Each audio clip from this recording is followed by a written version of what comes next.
Good morning, everyone, and welcome to our second episode in Sunbird's learning series. As Monica mentioned, we'll have two sessions today, followed by another two sessions tomorrow. And just to remind, if in case you have missed the first episode in December, you can still find the recordings on sunbird.org. So please do refer to them in case you have missed the last episode. So without further ado, today we will start with the first session, which will focus on going into a deep dive into three reference apps which are built as part of Sunbird, primarily keeping the education domain in mind. We'll walk you guys through different use cases which are enabled, features, and the technical design behind it, and what are the possibilities for configuration and extension of what is being built. Let me introduce you to two speakers for the first session today. Namrata Rao, Product Manager, Step Foundation, and Santosh Vasabhaktula, Principal Architect, Sunbird, and Managing Director, Sanketika Consulting. So over to you, Namrata. Thanks, Alok. Let me just share my screen.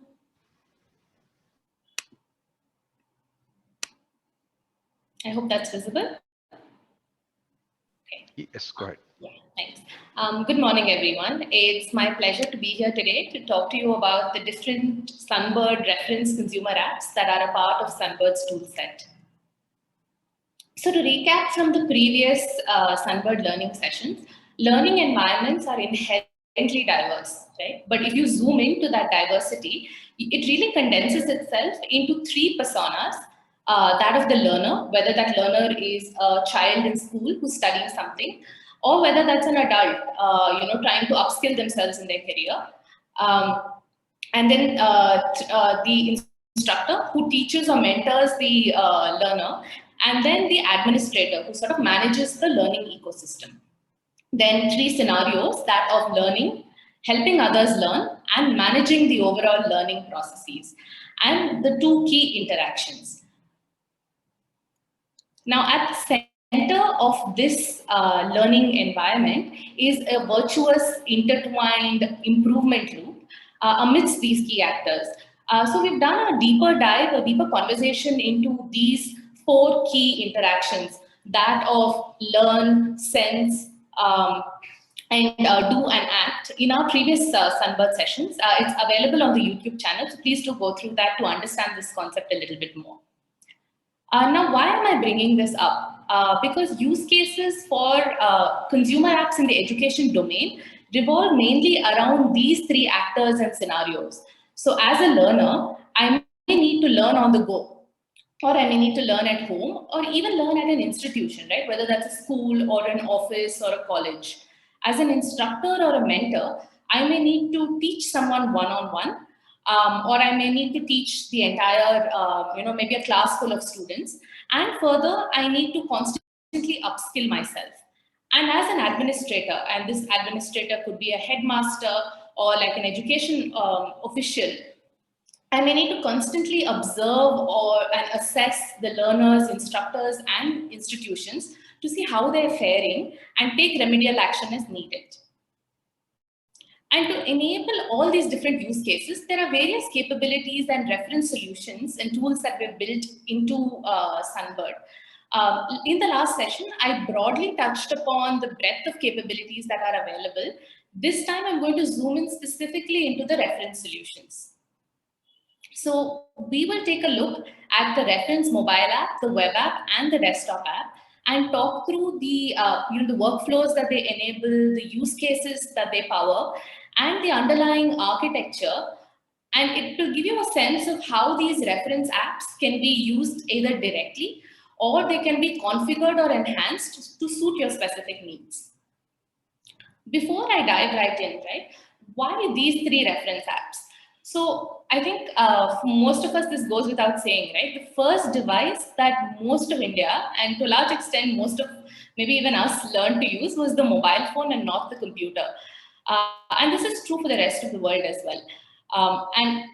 With mobile apps, it is a given that it gives you access to learning resources on the go, right? With just one mobile app, suddenly like a plethora of use cases were opened up. For example, NGOs could suddenly now go to villages and work with teachers and students with the devices that they already had with themselves. Parents could hand over their mobile phones to kids after school and start, working with them on homework or helping them, prepare for their tests for the next day. Teachers during the pandemic time could actually, undergo institutional training, which they would have otherwise done in person, with the help of a device that they now had in hand. So one app, a host of use cases suddenly just got unlocked. Apart from that, the mobile app has the capability of allowing for personalized learning experiences without even the need to log in.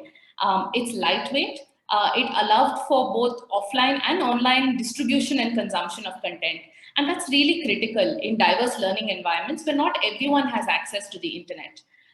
And you can see this, I sort of mapped what this really helped solve.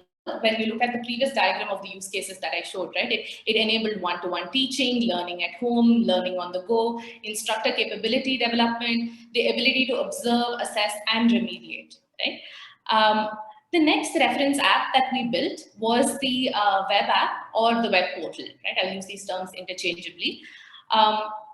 When we started on this journey, the web app was primarily designed to be an authoring tool and enabled a set of administrative, data dashboards. But very quickly, it sort of emerged as a key consumption tool, right? And this was because in the industry, you have a variety of different types of devices in the market, right? So suddenly there were various devices, like you had Ubuntu, MacBooks, Android phones, iOS phones, all sorts of older versions of OSs, etc. And there were needs for users who had access to these to also start getting access to learning resources, right? So that is where the portal really sort of took off, because you had the ability to get access to learning resources without having to install an app. The other thing is, because a web portal can run both on a desktop and a mobile and a tablet medium, suddenly it unlocked another set of use cases, right? It unlocked the use cases of one-to-many teaching, broadcast teaching in a classroom type environment, because now you could just connect the laptop to a projector and you could start teaching. With these two reference apps, we had mostly covered, the landscape of devices and OSs that Sunbird implementers could use to reach their audience. But there was one still key element missing, right? How do users in an offline environment with just a desktop or a laptop, how can they still be enabled to consume learning assets? And that led to the creation or an envisioning of the desktop app. So the desktop app enables, all kinds of use cases, because you can leverage underutilized infrastructure that's lying around in, let's say, schools or colleges or offices, to now suddenly start showing different kinds of content. You can hook it up to a projector. You can start distributing content via pen drives. So imagine you can take some content out of the mobile app where you have internet, suddenly put it on to a offline disconnected desktop, and then you can start consuming content. It also enabled use cases like, maybe there was a remote village where content needed to be accessed, and someone from a city can then take some content on a pen drive or an SD card and actually move to the village where there is no internet and start consuming that in that setup.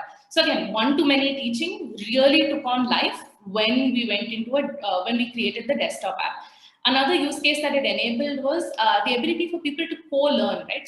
Sit together around a computer and really learn. And I remember one of the adopters went through this scenario where kids would sit around a computer and learn, and one kid would teach the other kid, etc. So it really facilitated peer-to-peer learning as well. So these reference apps comprise of a set of building blocks, right? And these are the building blocks that I've roughly laid out. So setting up or onboarding the user, discovering assets. By assets, it could be any kind of content that is available, consuming assets, earning credentials, and interacting or collaborating. Now, I'm going to walk through each of these building blocks in a bit.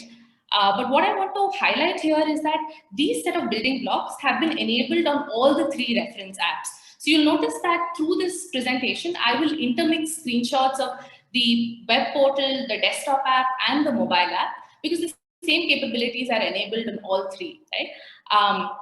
And these capabilities are enabled using the consumption components and architecture, the common consumption architecture, which Santosh will dive into in the later half of this session. So let's get into the first one, right?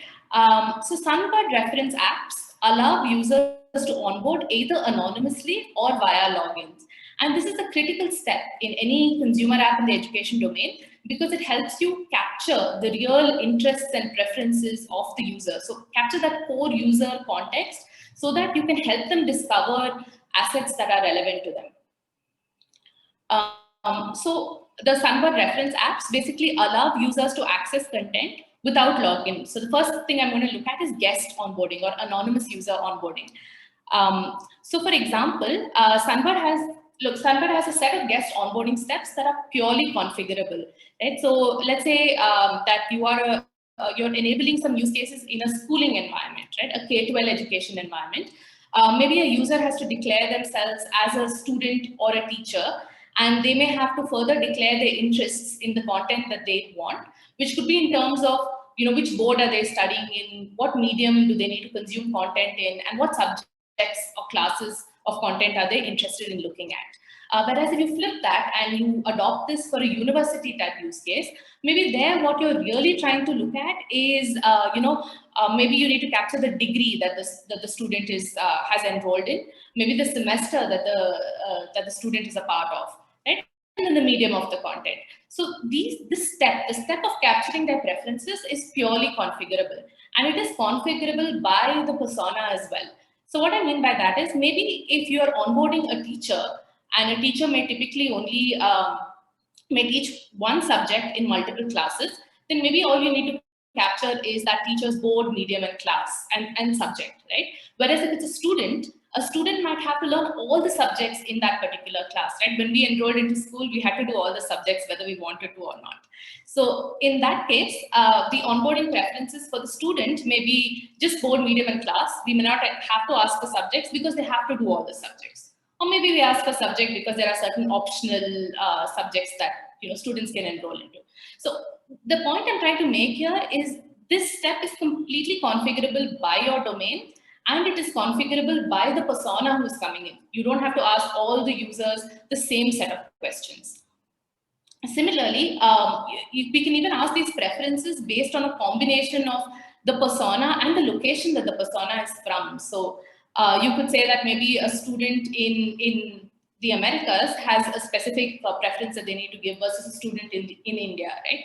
So each of these 4 steps that I've shown here, these are the reference steps that are available as part of guest onboarding, but any of the steps can be switched on and off. Further, any of the steps can be configured to your use case. The next one that I'm talking about is logged in user onboarding. The advantage of allowing for a login is that users can track their learning history across different devices as well, right? So this can be configured as an optional or a mandatory step.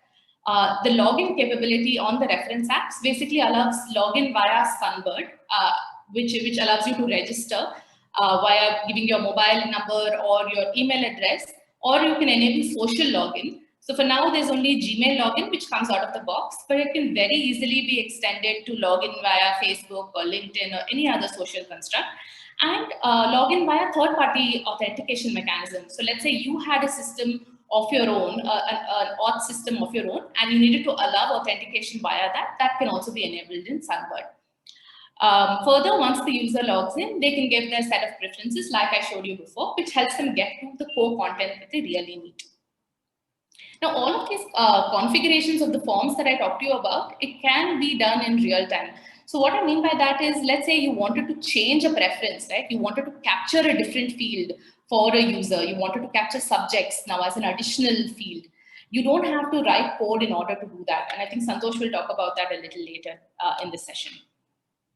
The next part of onboarding is being able to onboard multiple users on the same device. So in a country like India, devices are often shared, and there may be one household with 2 children and just one mobile phone, or there may be an NGO going to the field, but they only have one tablet, and they have to target a big set of users, right?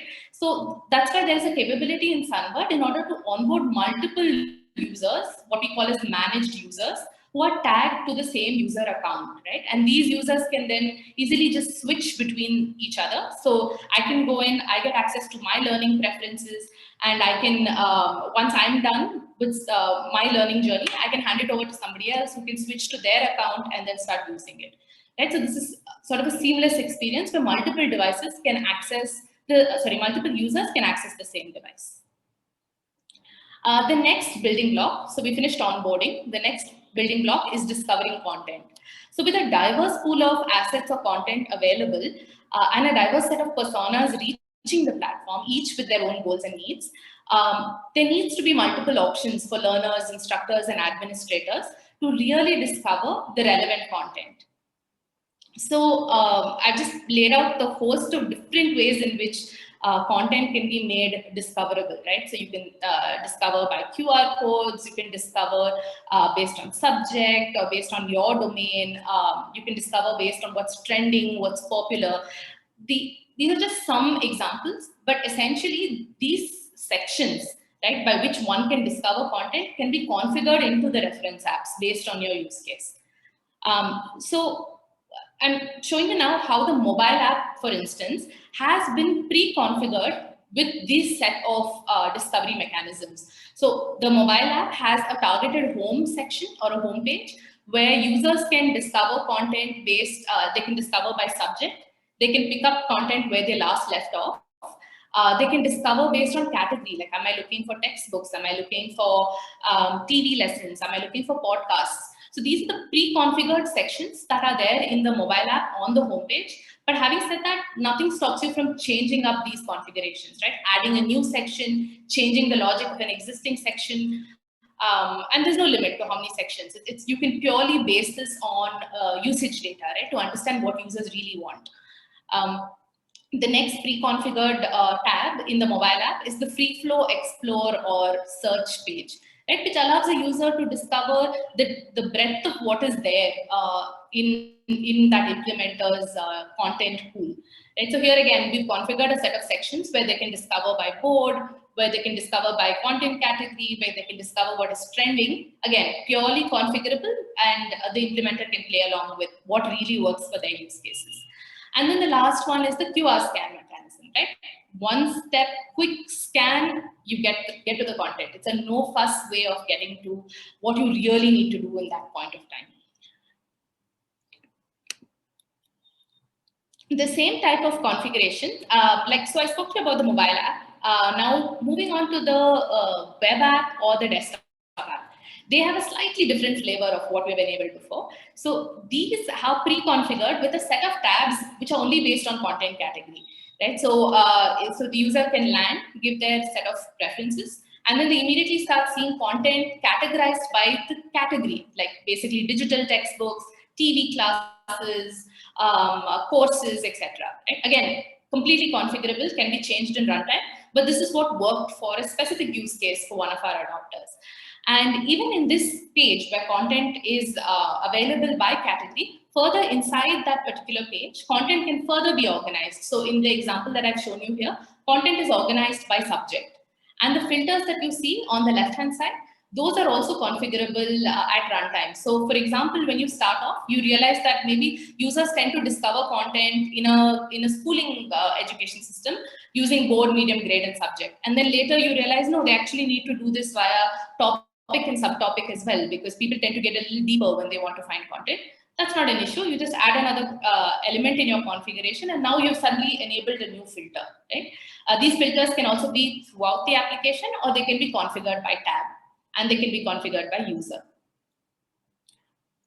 So moving on to the next building block, and this has to be the most key building block, is that of consuming content.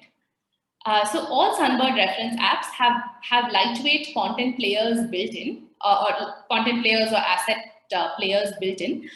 These support a variety of media formats like videos, MP3s, slide, interactive content, whether that's H5P content or HTML content, PDFs, EPUBs, and even ECML, which is an open interactive content format. All the content players are responsive. They're extendable via a plugin architecture, which Santosh will talk about. And they come with a set of features by default, right? You have the ability to play content, pause content, download if it's available, the ability to view it in full screen, the ability to emit data on every interaction that the user has with that player, like every slide the user has moved through. You could also, like some players which have to do with interactive content types, further have capabilities like the ability to keep score, show a timer, show feedback, etc. So all these reference apps provide the ability to consume online, and I think that's something we take for granted, right? All the content can be streamed so as to provide faster response times and save bandwidth for the user. But this is, I think, this point of being able to distribute or consume content offline, that is the key value proposition that Sunbird has to offer, given the diversity of learning environments. So the reference apps of the mobile app and the desktop app have the ability to consume and distribute offline as well. So users can download content, store it on an external drive, like a pen drive or an SD card. And in a place that's purely offline, they can install the application, plus they can load that content to actually consume that content. And another thing that happens is we tend to go in and out of internet connection, right? Even in cities and areas that are typically connected. So to support those use cases, the Sunbird reference apps also allow caching of like the table of contents, etc., to allow for quicker access to content. I showed you the mobile app in the previous slide. Now I'm showing you the same capability on the desktop app as well. So the content formats are interoperable. So you can download it from the mobile app and you can load it onto the desktop app, right? So it's export from one, import to the other.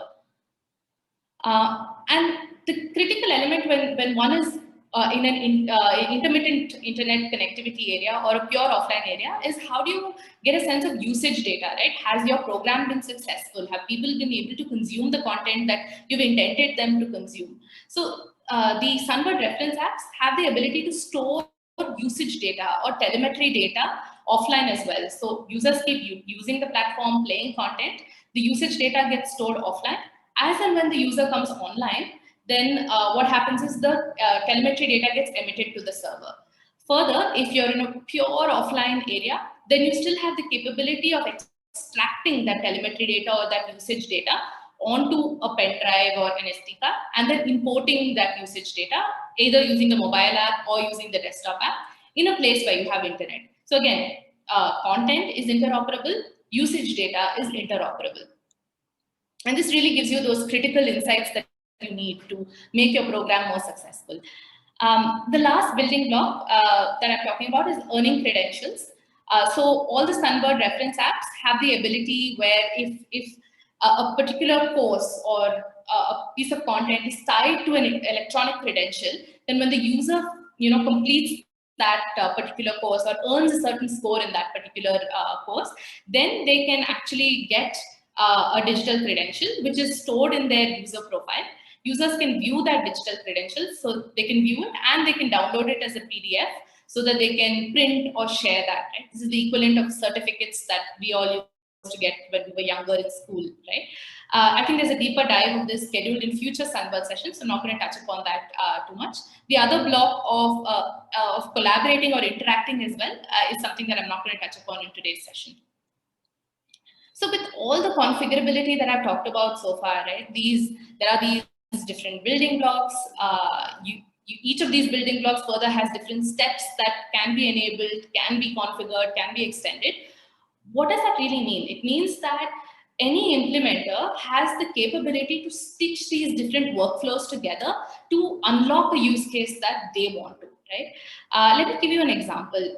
So let's say that in the this was a real life example for one of our adopters, where during the pandemic time there needed to be courses that teachers took to upskill themselves, right? So what had happened there is the flow that was stitched together, the workflow that was stitched was the ability to discover courses, where courses were grouped by subject for easy discovery. Then the user first had to come into the platform, the user had to log in, find the courses that were targeted towards them, Then they had the ability to consume the course by looking at that the course table of contents and then consuming every resource. And finally, they had the ability to earn a digital certificate. So this was literally 4 building blocks from our previous steps, right? Our previous steps of onboarding, discovery, consumption, and earning credentials that were just taken and plugged in and stitched together. And suddenly, like, this use case just got enabled. So I think this is the power of each of the reference apps that Sunbird has to offer. And these use cases can be enabled on any of the consumption apps as required. So having said that, I think now it's a good time to listen to the architectural principles that back this up. Right? So Santosh, over to you. I'm going to stop sharing. Thank you, Namrata. Just let me share my screen.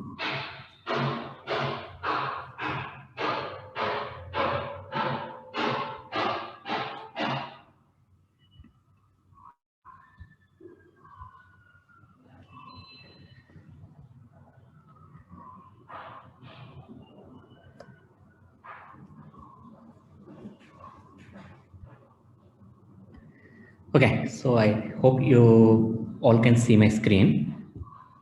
Okay, so once again, thanks, Namrata. I think you have covered a lot of even some of the architectural slides as well in your presentation. Hello, everyone. Welcome to the part of the Sunbird Learning Sessions. I am Santosh, and I'm glad for this opportunity to deep dive into the consumption architecture. Okay, so just recollecting the series one of the Sunbird learning sessions, and just I'm taking this slide from the Pramod's talk. The unbundling was the way we have approached the architecture of consumption as well, where we have unbundled the entire consumption into smaller building blocks to enable building of use cases, features rapidly, which we cover in the coming slides. Okay, so see, essentially the consumption architecture is at the core broken into 3 layers: a UI layer, a service layer, and an API layer. UI layer consists of UI components, widgets, and modules whose responsibility is to handle the entire UI functionality. I'll touch upon the difference between a widget and a module in the later part. Whereas the service layer consists of services, modules which abstract the functionality of interacting with the server, which are the API services over here, including handling the offline and native operating system layer interactions as well. And API layer is essentially the server at the back or the backend for us. And just looking at the tech stack, the entire UI layer and the service interfaces are built on top of Angular 8, whereas the service implementations are done in TypeScript plus Cordova and Node.js, where Cordova and Node.js form the actual OS specific layer. Cordova is for the mobile app functionality, whereas Node.js is for the offline desktop app functionality. Then Ionic and Electron are used for packaging, Ionic for Android and iOS app, whereas Electron is for any desktop app, be it Windows, Linux, or Mac. Coming into the important question, why did we use this tech stack? See, we are obviously betting on JavaScript. The second important reason is that it gives us a maximum code reuse. Entire UI layer is fully reusable because of Angular 8, which is cross-platform. You might have seen when Namrata has explained how quickly we have actually went from a mobile app and a web to a desktop app. It's because of our architecture where reusability is built at the core, and using JavaScript and also well-established technologies like Angular 8, it's easy for us to be able to write once and actually use the feature or a module in any app. Build once is the motto for us, and also it's also enables that you don't need to segregate your developers into various apps and everything. Just the underlying technology which everyone needs to learn is JavaScript, which gives us a way where you can actually move people around to see where you want and everything. And the OS layer has been made into a very, very thin component where it's very minimal. Nobody touches the OS layer because it's also generalized and the frameworks are built on top of it. It also helps us in minimizing having specialist resources as well. Okay, yeah. And then coming into this The next slide, as we touched upon earlier, unbundling is the key over here. So we have unbundled the entire UI functionality into basic building blocks. As you can see, the building blocks are on the left side. You can see them. The building blocks of the UI component, module, widget, a service module, and Cordova and Electron modules. Getting together various of these building modules constitutes an app. For example, building the UI layer, bundling the UI layer with Cordova modules gives us the mobile app. The same modules just with an HTTP layer gives us the portal, and just attach an Electron layer to the UI layer and gives us a desktop app. So we don't have a PWA app, but it's also very easy for us to build. Once we have a reusable UI layer, we just need to build a PWA service implementation. Okay, so this gives us a way to be able to rapidly change as well based on the, or you can build the app to any platform. And see, this also gives us a way to just only build an UI only module, use it across all the apps, and then just add an offline functionality for any of the apps, and just very good. You can actually go to the offline mode in both the desktop app as well as portal, as well as mobile app. Okay, yeah, yes, and adding offline capability gives us a better UX experience to the user. And getting into the actually app view, here is the functional view of the apps with various offline features. The desktop and web connects to the server directly. Mobile and desktops have offline modules with features to enable intermediate network connectivity and use cases. The current architecture also supports the use case of using a local client server for a lab kind of setup, where every desktop works as a client with a centralized desktop as a server. And Sunbird has been built with all its core features such as consuming content, telemetry, etc., to be working in offline mode. All offline content is refreshed or resynced once the device comes online. So it's nothing stale or something. Offline truly enables the user to be able to just go ahead with his learning without worrying about the network connectivity. Yeah, and these are the few architectural principles which we have actually used to build the entire consumption apps. Okay, the first is a reusable UI layer, which consists of common UI components, service library, widgets, and templates that enable reusability. This is to ensure that we write code only once for all resolution apps. With enough components and widgets, developers focus only on building use case and features. Second is all static assets are generalized and externalized. For example, the CSS, forms, space sections, content categories, etc. are externalized so that they are fully configurable. Namrata was explaining in one of the slides saying that how they can actually go back and extend and add one more category or just get up a new page altogether. Okay. And third is data driven. Telemetry generation is built into the application at the core.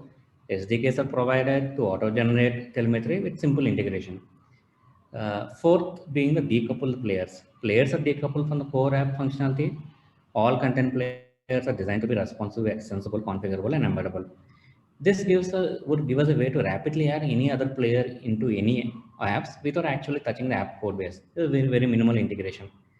So tomorrow you just want to build a new player for any specific type of content, we can just go in and build it and release it. You don't need to touch the app at all. Fifth being the offline first capability. All core features are designed to work in offline mode, as significant of our Indian population have network issues or work with intermediate network connectivity.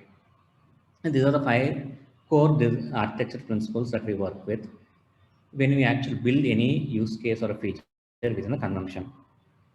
Okay, I'll just deep dive into the reusable layer. So the reusable layer consists of 4 key parts. So one is an UI component. UI component is the smallest unit of the UI element. An UI component can be a button, a pop-up, or a menu link, or even a card.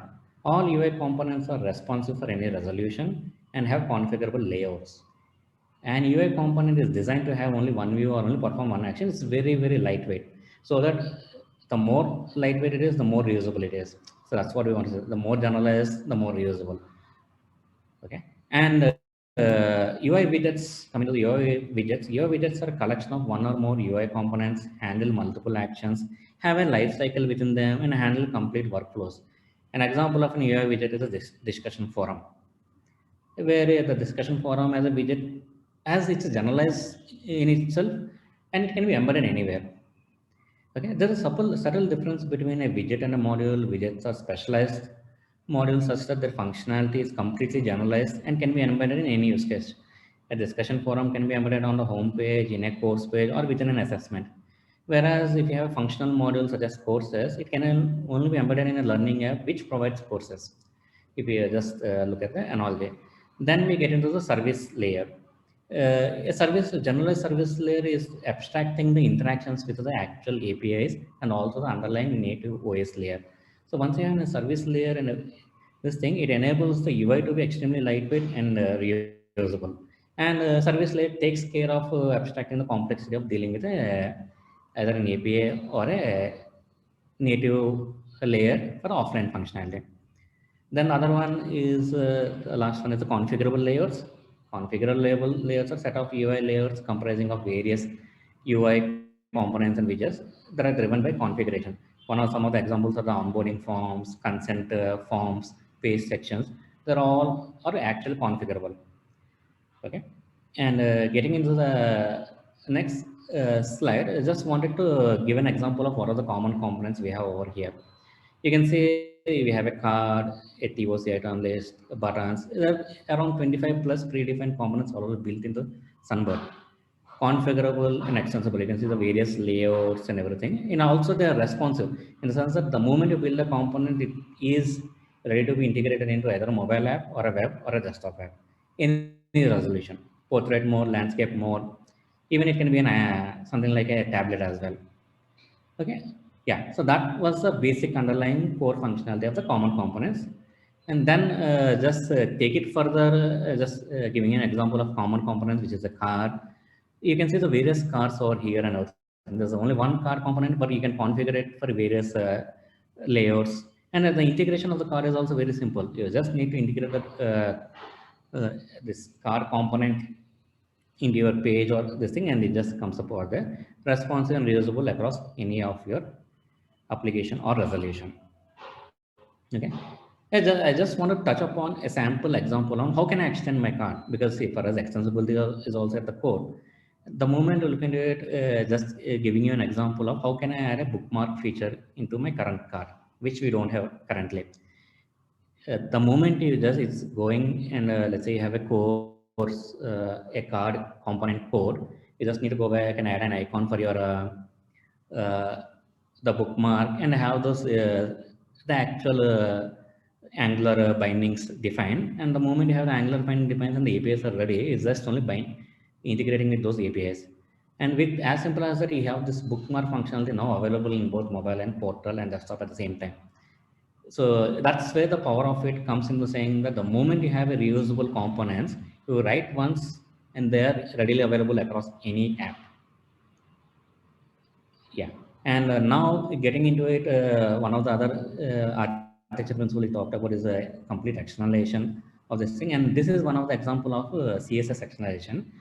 See, one of the key feature or key decision that we took from the beginning is that all of CSS files should be as external files so that people can go back and build or modify them at any point in time. You don't need to go back and get into one full development cycle to be able to change anything, change any UI. So for example, I just gave an example over here to say saying that how a current web page, which has a yellow background and everything, just if one style changes the look and feel. So with this kind of a capability, anyone can come and just create multiple themes rapidly. Then the second important feature or use case will be that you can actually give tons of options to users to select their own theme or build their own theme as well. Okay. And then coming into it, just I'll discuss upon the widgets as touched upon in the previous slides. Widgets are reusable modules with generalized functionality. As shown over here in the examples on the left-hand side, you can say player, table of contents, dashlets, are some of the widgets that exist in Sunbird and can be embedded into any functionality. For example, a dashlet, which is a chart or a dashboard widget, can be embedded to show data in a contextual page like groups or courses rather than a specific dashboard page. Widgets like this enhance the UX considerably and also the code reusability. Having enough widgets or thinking widgets from beginning helps the product and engineering teams to just focus on enabling use cases. We'll just do a deep dive into one of the widget, like a discussion forum, what is the anatomy of a widget. And taking an example of discussion forum, let's break it down. Here we have a post and a thread as a common UI components, which focuses on the UI of the actual post and thread, not on the overall functionality. Then we have built a lightweight service layer which interacts with the discussion forum API. This could be sufficient to provide an online-only feature of the discussion forums and enables us to embed the discussion forum in any context. Since the posts and threads are responsive, we can just go and embed them into feature. It starts working on a mobile, desktop app, on web. Just add a Codo or Electron layer to it. It enables the feature to be accessible offline. People can go view the discussion forum offline as well.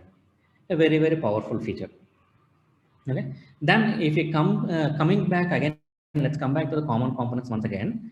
How the reusability can be explained. See, once when I was when you're building this discussion forum and we have created post and thread as a common UI components, and once I have this UI components, now I can use this post and thread in multiple other widgets as well. The example is a Q&A widget and an announcement widget. See, this helps us tomorrow when I'm building any new widget or a module. Since I have this components already built, it helps me to be able to just focus on the functional need of the functionality of the widget, but not on the UI, because UI has been built and UI has been tested. It is stable as well. So that gives us a powerful way to only focus on the problem that we have because of this reusability of the architecture. Okay. Then coming into the key slide as explained by Pramod during the last series as well, data is at the core of Sunbird. Everything and anything produces and consumes the data. The telemetry data generated by consumption is very critical for every stakeholder, especially the key decision makers. Consumption drives everything, the entire product. Sunbird and the consumption specific is built to generate telemetry even before the features fully realized. We actually first instrument, then on the fly change and adapt the feature as well, based on how people are using it. Every user interaction generates telemetry data. And consumption is fully compliant to Sunbird telemetry spec. Every user interaction just generates the telemetry as per Sunbird telemetry spec, which gives more valuable insights. It's not only page views. For example, integrating with something like Google Analytics might give us a page views or clicks, but the value in Sunbird telemetry spec and the instrumentation lies in the various other events such as SS, start, and end, which provides us valuable information like what is the user's performance or product feature usage metrics in detail and funnels. So that is in a nutshell what is about data. And just coming into the example of a data driven, it's also very easy for us to integrate. At the core, the Sunbird consumption is built with the telemetry SDKs at the core, and most of the telemetry is auto-generated, the page views and clicks and everything, and also they have enough directives or tags to be able to just attach to the button or a page and everything, and the telemetry is auto-generated for us. So generally, anybody taking in the Sunbird app, telemetry is given. And also, if you're customizing, building your own use cases on top of it, integrating telemetry is very, very simple. Okay. It's just go back and add those attributes onto your tags and everything, and the telemetry gets generated. Telemetry syncs back to server. We ensure the telemetry is not lost. Sufficient backup is there locally as well. Multiple replays are there. Everything is built. Telemetry is one of the extremely stable component of Sunbird. Okay. Then coming into the one of the key component of entire consumption was players. Is I think most probably 60% of the users spend in content playing. So this is one of the key area, and the basic design of the player architecture is to be responsive, extensible, configurable, work offline, and embeddable in any tool or technology stack. For example, the current version of the content players are built on Angular elements or web components and can be integrated into non-Angular app as well, such as React.js and Vue.js. So we built the actual players one level above than our existing apps. So players are built to generate pure JavaScript code to be able to embed anywhere, anything. People can go back and embed the player in any of their apps as well, existing apps as well. It's technology agnostic. It's JavaScript in the sense that you have to be a JavaScript app. Okay, and coming to the life cycle of a player starts with initialization of the player with the required configuration and content metadata. The player then goes on to load the assets either from the local storage if the content is downloaded or content is available offline, or from the server and initiates a play session. Once the content play is done, player summarizes the entire session and gives the control back to the app. The player continuously publishes out both telemetry and native events so that the app that has embedded the player can listen, record, and intervene as necessary. I'll just take an example of it. So once the player completes the playing of the content, it raises an end event and will proceed to show a default summary page or an end page if there's no intervention from the app. The app can here choose to intervene and prevent the default action and show an alternative custom summary page. Also, since the player is configurable, the app while launching the player itself can provide a custom summary page as well. Players are also extensible by design due to the decoupled architecture where the integration is done via events.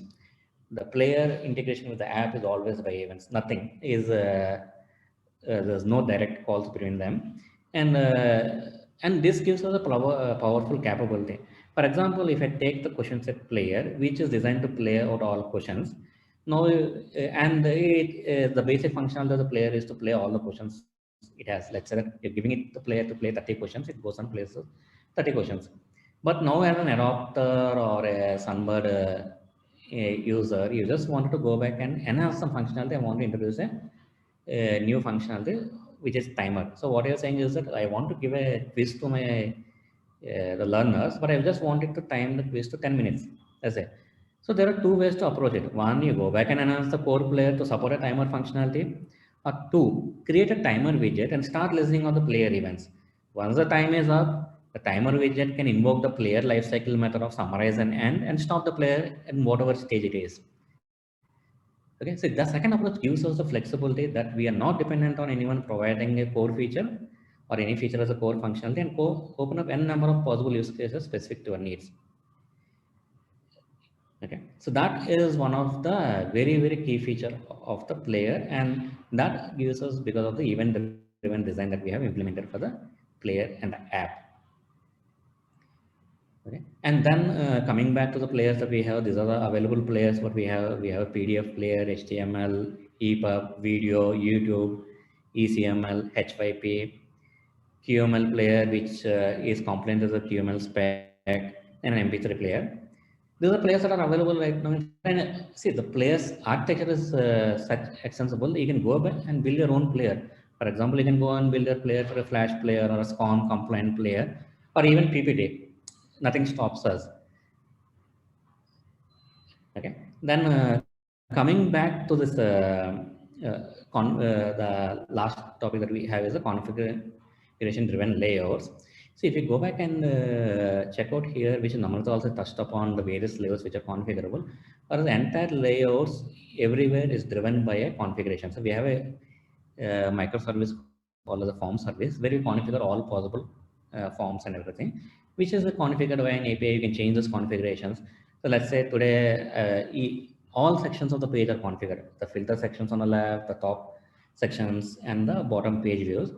And based on the configuration that is coming from the server, the layout changes. Let's say that if you configure only 3 content categories, you have only 3 menu items over there. If you configure 4, you will have 4. So tomorrow, if you add a new content category, you just don't need to write any code for it.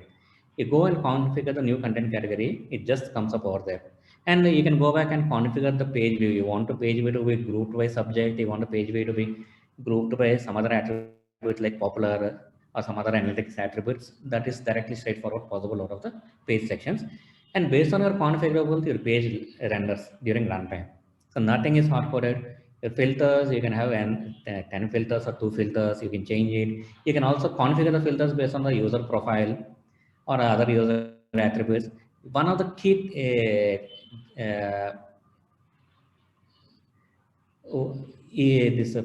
of externalization or key value of this externalization is the personalization. The moment you have everything which is externalized, then configurable, then you can start personalizing it to the user. The user can personalize bookmark filters, or based on the user type, based on the class of the user and everything, or based on the grade of the user, you can configure the page for them, which is very much configured without doing any coding. So that configurable is built into the Sunbird consumption app. And an example of the configuration where how the configuration looks like, what is the form specification, and based on the specification, how the form renders as well. So we can we'll probably deep dive into some of these aspects in some of the coming sessions. Okay, yeah, thank you. This is what I have. Thanks, Alok. Over to you. Yeah, thanks, Santosh. So we'll take, there are quite a few questions. We have 10 minutes, so hopefully I'll be able to do justice to all the questions. But let me quickly go through. I think the first question, Santosh, you kind of referred, but let me just repeat. Is the SCORM compliance already being enabled? Yes or no? And if not, can I as a implementer of Sunbird enable it? Yeah, right, Alok.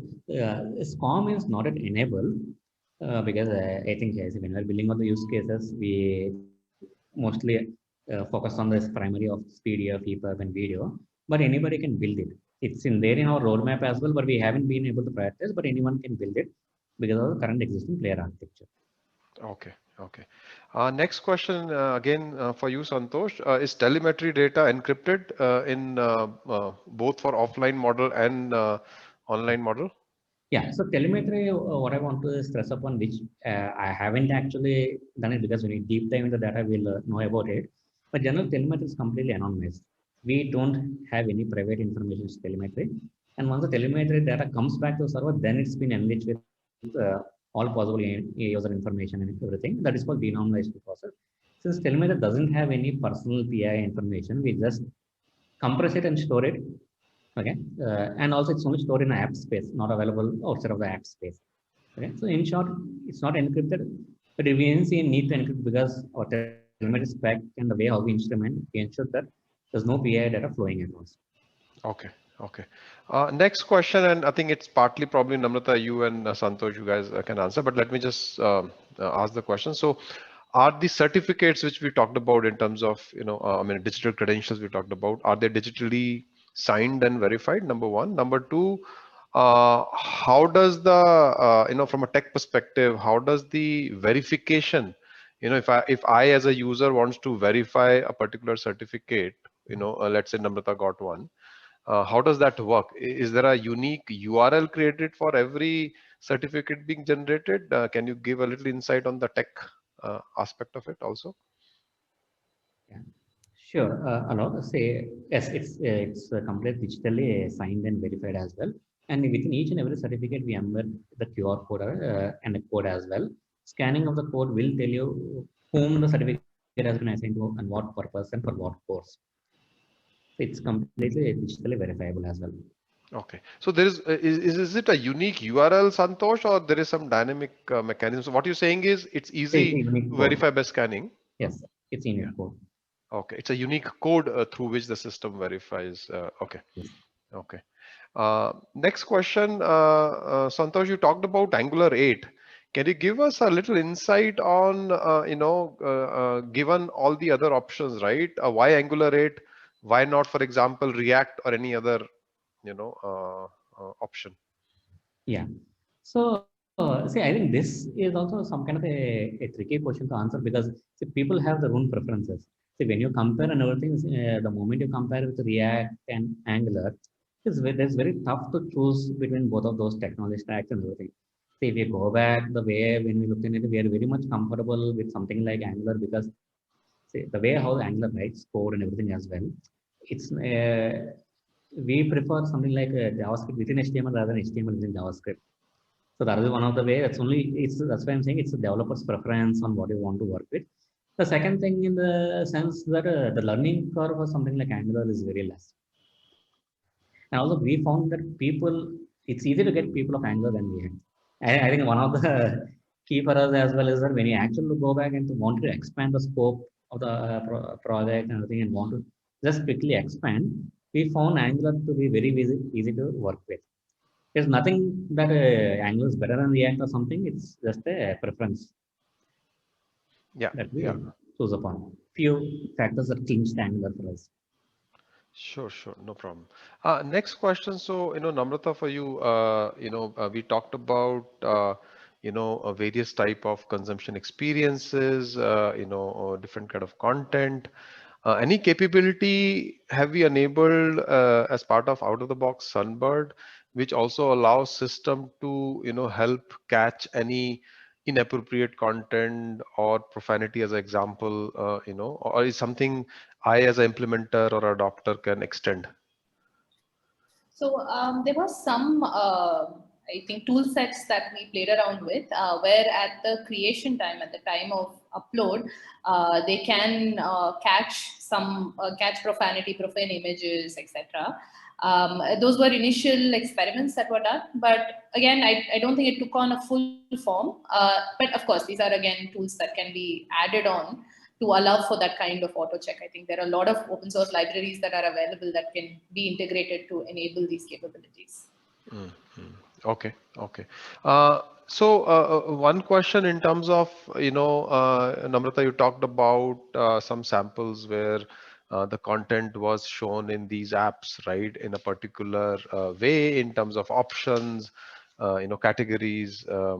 If I, as an implementer, or adopter, right, uses Sunbird for my own need, how easy is it for me to, configure and organize the content which may meet my need and which may not be same as, you showed as an example? What pieces I cannot change or I can change? Short answer is there's a lot that you can change. So essentially, every piece of content has a set of attributes that define that content, right? The content category, the format of the content, to some extent, like what is the framework or the domain that content is organized by, the audience that content is targeted to. And I think the later session will touch upon these content attributes a little bit more. So what the consumption apps allow is for you to pick and choose how you organize the content, like how you group the content by these attributes, right? So that we chose a few based on some generalized use cases.